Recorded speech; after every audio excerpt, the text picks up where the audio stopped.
MSCI 잊을만 하면 나오는데 이거 좀 한번 좀 제대로 한번 공부시켜 주세요, 황 팀장님. MSCI는 이제 모건 스탠리 캐피탈 인덱스라고 해서 모건 스탠리 자회사이거든요. 여기서 네. 이제 발표를 하는 이제 인덱스 지수입니다. 네. 이제 전 세계 펀드 매니저들도 벤치마크로도 많이들 삼고 있고, 그리고 여기를 추종하는 자금들이 워낙에 많다 보니까 뭐 이런 이벤트들을 이용해서 사실 뭐 차익거래 전략들도 사실 많이 하고 있고, 반기 리뷰와 분기 리뷰 통해서 1년에 4번 정도를 하는데, 이번에는 반기 리뷰거든요.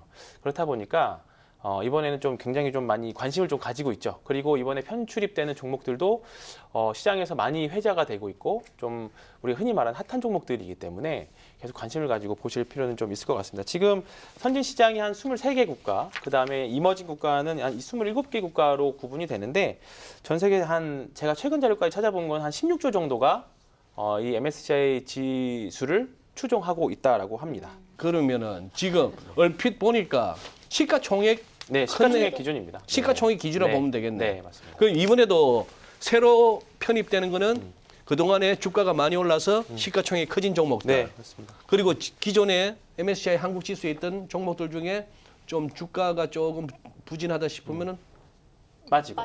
그렇죠. 네, 맞습니다. 그렇게 봐야 돼요. 네. 지금 뭐가 그러면 들어가면 무조건 주가 올라요? 그렇게 보시기에는 조금 통계적으로 내보아도 별로 그렇게 좋지는, 무조건적으로 좋다 나쁘다라고 판단하기는 사실 조금 그렇습니다. 그래요? 일단은 MSCI 지수에 편입이 되는 조건은, 가장 큰 조건은 시가총액입니다. 아하. 네, 그러니까 시가총액이 커졌으니까, 그러니까 주가가 상승했으면 당연히 시가총액이 커지겠죠. 네. 당연히 기업이 좋아졌으니까 편입을 하는 거고, 또 그동안 위에서부터 빠지다 보니까 시가총액이 떨어졌고, 그러다 보니까 편출이 되는 거거든요. 네. 근데 이거는 지금까지의 모습이고, 지금부터 편입이 되고 나서 그 주가가 다시 예를 들어서 안 좋은 환경에 처해진다거나 다시 더 좋은 환경에 처해지면 주가는 또 다르게 움직일 수 있거든요. 발표일은 뭐고 발효일은 뭐고 변경일은 뭐 네. 어떻게 구분해야 되죠? 이제 발표일은 편입 변경일 한 보름 전에 먼저 발표를 하고요. 실제 편입은 그 달에 말에 편입을 합니다. 네. 근데 발표일과 편입일 사이에 간극이 있잖아요. 한 네. 2주 정도. 네. 그 간극 동안 이미 주가는 이제 추종 자금들이 먼저 들어오기 시작하죠. 지금 널리 알려진 전략은 발표일에 매수를 해서 편입일 종가 매도거든요. 최근 5년 통계를 내보면 그래도 한 8% 정도 성과가 나오거든요. 근데 제가 최근 한 1, 2년 정도의 실제로 해본 결과 봤을 때는 네. 손실을 본 종목들도 좀 있었어요. 어허. 왜냐하면 먼저 팔기 시작합니다. 그렇다 보니까 이번에는 한 3, 4일 전에 매도를 해야 되는 거 아닌가, 그런 생각도 좀 들고. HMM 같은 경우에는 편입이 됐잖아요. 네. 근데 공교롭게도 5월 말을 기점으로 주가는 굉장히 많이 좀 떨어졌죠. 그렇죠. 네, 떨어졌고. 그다음에 SKC 같은 경우, SKC나 하이브 같은 경우에도 많이 올랐고. 그다음에 녹십자 같은 경우에는 또 그 이후에 또 굉장히 좀 많이 밀린 상태고요. SK 아이테크놀로지나 바이오사이언스도 좀 많이 밀렸어요.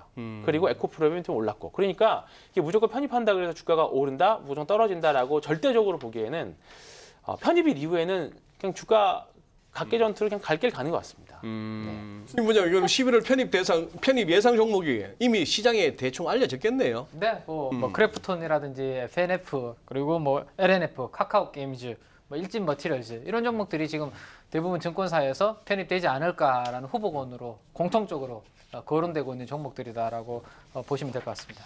근데 그만큼 올랐기 때문에 이제 편입되는데 그렇죠. 그 길을 갖다 지금 들어가는 거는 약간 끝물 냄새가 나기도 하는데 네.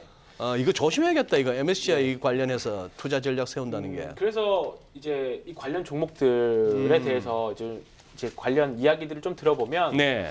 무조건적으로 여전히 좋다, 외국인 수급이 계속 이루어진다라고 생각하시는 분들도 많아요. 이제 기업이 좋아서 들어가는 건 맞는데 네. 관련된 수급은 사실 편입일 날 당연히 딱 들어가고 나서 더 이상 그 관련된 수급은 더 이상 들어가는 건 아니거든요. 아하, 그러니? 연속성이 있어줘야 되는데. 네. 그래서 편취 종목 제 성과들을 보면 확실히 여전히 아직까지는 작년까지만 보더라도 그 리밸런싱 당일을 기점으로 해서는 전에 사는 거는 효과가 좀 아직은 있습니다. 근데 그 이후에는 일단 단기적으로는 조금 성과가 별로 리밸런싱 좋지 않아요. 당일. 네. 네. 그러니까 이제 이번 달 11월 말이 되겠죠. 이번에는. 근데 네. 그 이후에는 편출된 종목들도 그렇고 편입된 종목들도 그렇고 좀 빠지는 경향이 통계적으로는 강하다. 종목이 얼마나 좋고 나쁜지를 갖다가 따지기에는 조금 능력이 안 되고 그저 싼 맛에 저렴한 맛에 이렇게 막 자꾸 뒤지는 저 같은 경우는 오히려 이번에 제외 종목인데 자꾸 눈길이 갈 것 같은데 어떤 종목들이 제외될 것 같습니까? 이번에는 대우조선해양입니다.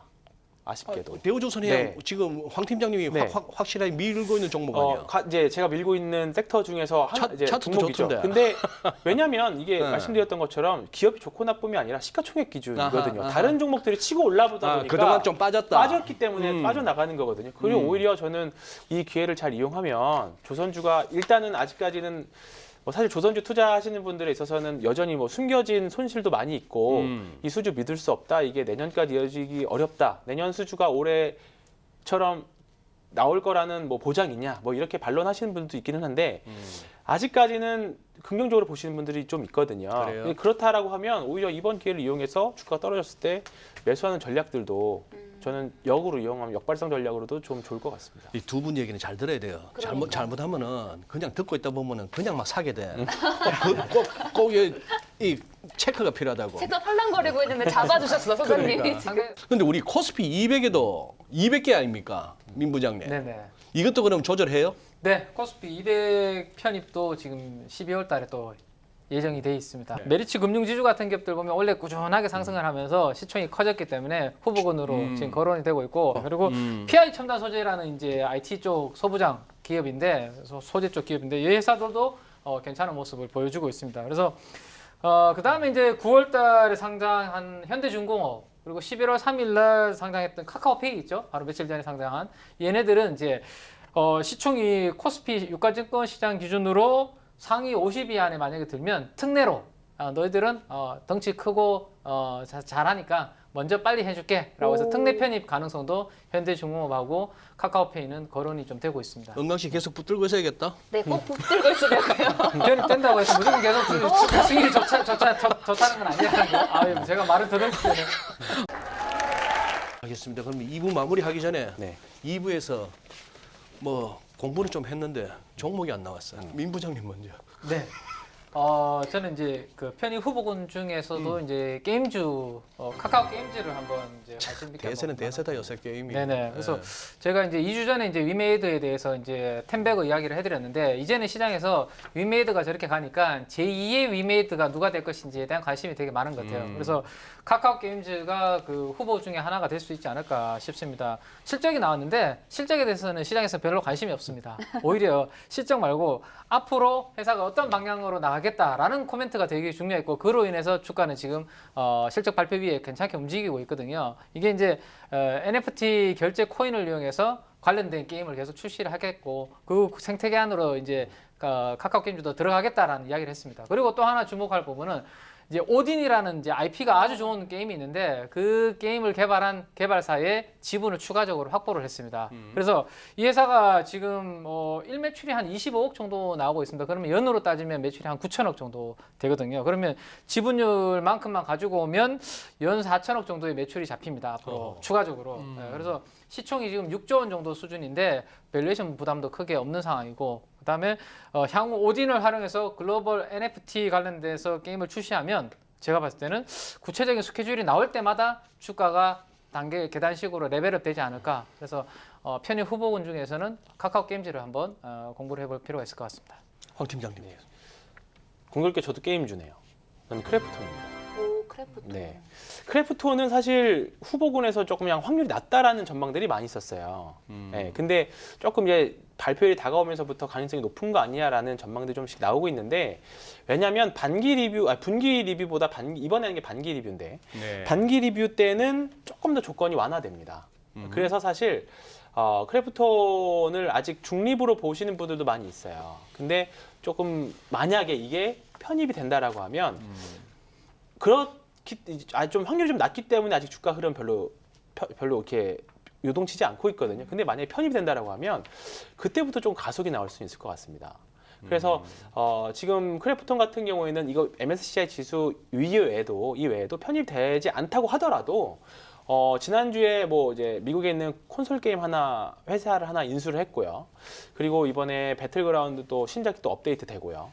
그러다 보면 여러 가지 모멘텀들도 가지고 있습니다. 그러니까 MSCI 지수에 편입이 되면 플러스 알파 요소가 되는 거고 아니더라도 해볼 만하다. 그런 관점에서 좀 편한 종목이 되지 않을까. 다만 편입일 전후로 해가지고 종목은 좀 변동성이 좀 있을 것 같습니다.